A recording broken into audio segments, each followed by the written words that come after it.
I can never tell how popular or unpopular anything is on the internet. You only see the loudest voices in certain circles based on how the social media machine moves the information to you. Since the game came out, I've seen Chiaki get praised and loved by countless people to the point that I assumed the vast majority of the audience loved her and she was incredibly popular, but I've also seen a ton of sentiment along the lines of, oh, she's overrated, she's annoying, not very interesting or deep, she doesn't have much going on. And then I thought, like, maybe this is the majority, since every time I hear someone actually talk about the game, like, they say things like, "Oh, I think it might be a fluke, like a vocal minority," but then I see poll numbers where Chiaki is like kind of mid tier in popularity, than high tier in terms of popular votes. I'm just like, I don't know what to believe anymore, man. I don't know what the fuck is going on. I don't know who gives it. I've never met anyone that's like, "Oh man, I love Chiaki. I love Chiaki," but that sentiment is unavoidable. The circles you end up in have a massive impact on your opinions in situations like this. For reasons that I would expect people to like Chiaki. She's the Mary Sue hero character, the voice of reason in a lot of cases, saves the day a bunch of times. She's a martyr. She's cute and funny. I mean, it makes sense to me. Reasons to dislike the character: well, she can feel too much like a Mary Sue at times, for how smart and kind of all-knowing she has to be to do the stuff that she does in the game consistently. It's kind of weird that she isn't more proactive in solving any of the problems the characters face, given how much the game portrays her in the moments that it does as kind of all-knowing.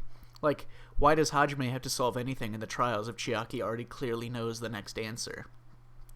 Why doesn't Chiaki do more to try to stop these problems preemptively? Like, it can't portray her both as, the wisest with the best head on her shoulders if she's also not helping the situation and solving problems. Problems amongst the group or problems that they're running into. Retroactively, this is essentially weird in, like, the Funhouse, for instance. I'd think that an AI that is tasked with helping the group, psychologically speaking, would at least do something in that scenario. Gundam is portrayed as having done something helpful, but Chiaki stopped Hajime from entering the final dead room when Hajime tried to do it. If nobody had done anything at all, they'd have all starved to death. So it's kind of a weird conflation of whether or not she feels like she's always in the right, but only when it's paying attention to her, and the rest of the time it kind of ignores her existence, weirdly. Overall, I think that most people that criticize Chiaki, or at least call her a bland character, like a mid character, mainly do so because they perceive her as being popular, while perceiving her to not complete the theoretical rules people have in their heads for characters to justify being popular. Now, everyone does this, myself included. I obviously do this, but it's still kind of a self-contradictory thing to do most of the time. I think most people have plenty of positive opinions on anything that just really boil down to the Marge meme, right? Hajime is one of my top 3 Danganronpa characters, and if I were asked why I like him, I'd probably just say, I think he's neat. That's more than enough reason, but I do get the instinct people have to feel like something needs a more tangible explanation. It's why so many people gravitate to big character moments in stories rather than more subtle or gradual ones. Why, if a character doesn't have a clear arc with a very big, obvious emotional scene and clear turning points, a lot of the time they don't know where to point to explain why they like it or why they think the character's good.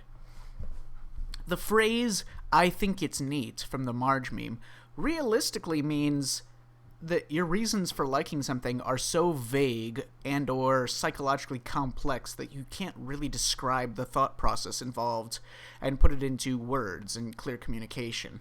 It doesn't mean that you like them for no real reason or no good reason. It just means you can't explain the reason, which is perfectly fine. Characters are more than just the few things that you can put into clean language in simple sentences.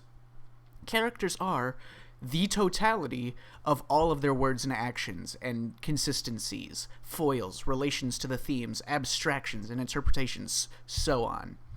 Even the characters you might feel deserve respect and praise more because you can consciously understand what makes them interesting and likable and relatable and whatever else that you're praising, describing their depth and nuance is still only describing a tiny fraction of what's going on in their character and what you could get out of it. So saying, I think it's neat, isn't describing something with less justification or less reasoning than something that has, like, a 2-page essay on characterization. Just means you can't make it more concise than that. Obviously, at a certain point, people still feel that they have to establish their opinions, like, validate them. You can never truly finish studying and understanding everything that a character or a story has to offer. You'll never be done with it, but you at some point have to stop and say, this is what my opinion is right now, knowing what I know so far and viewing it how I view it now.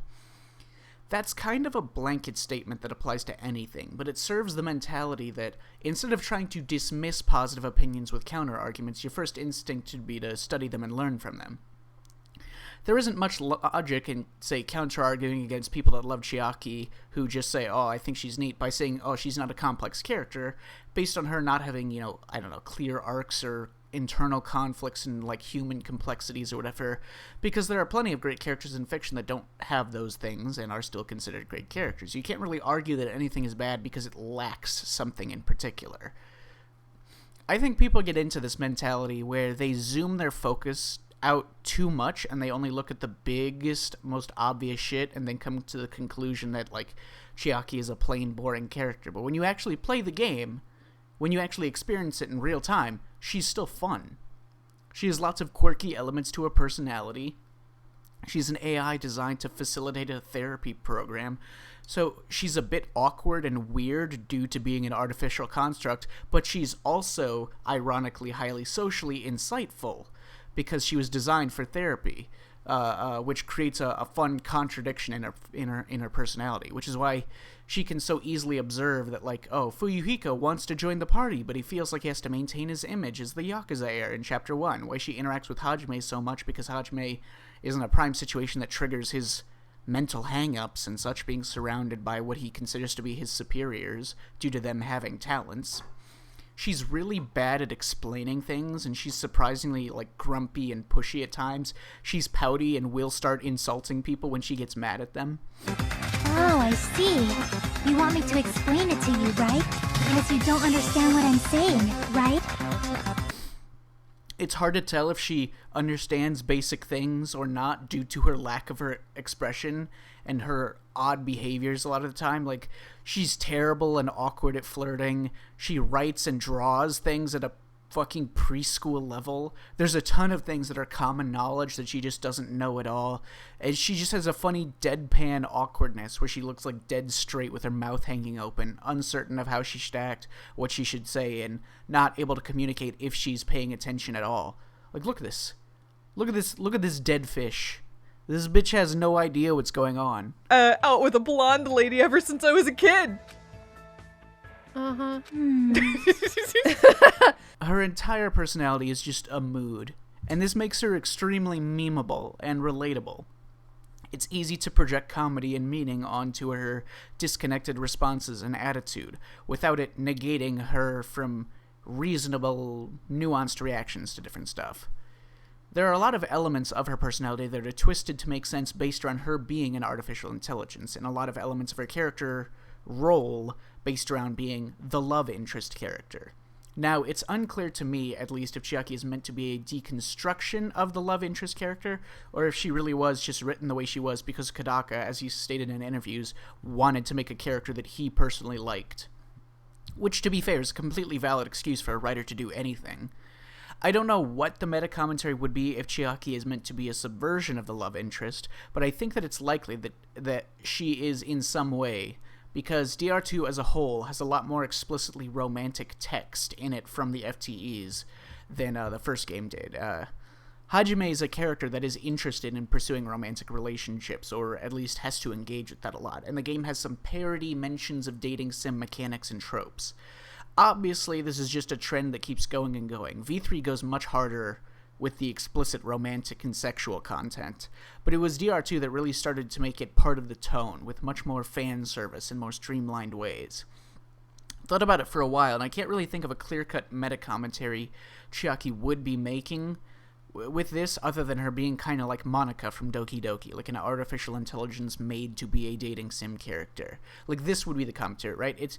It could be the fact that she's an artificial construct in that she is clearly a waifu bait character, unrealistically perfect, cutesy, everything like that, romantic and stuff, too good to be true.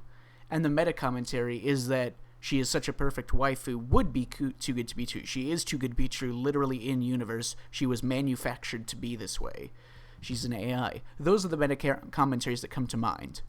But mostly, at the end of the day, she's cute, funny, sexy, entertaining, memeable, generally likable, and that's more than enough reason for people to consider her one of the best characters, one of their favorite characters, by anyone who feels strongly about any of those things. It's just as valid. You don't have to explain your fucking thematic philosophy. That's all I really wanted to talk about. See ya.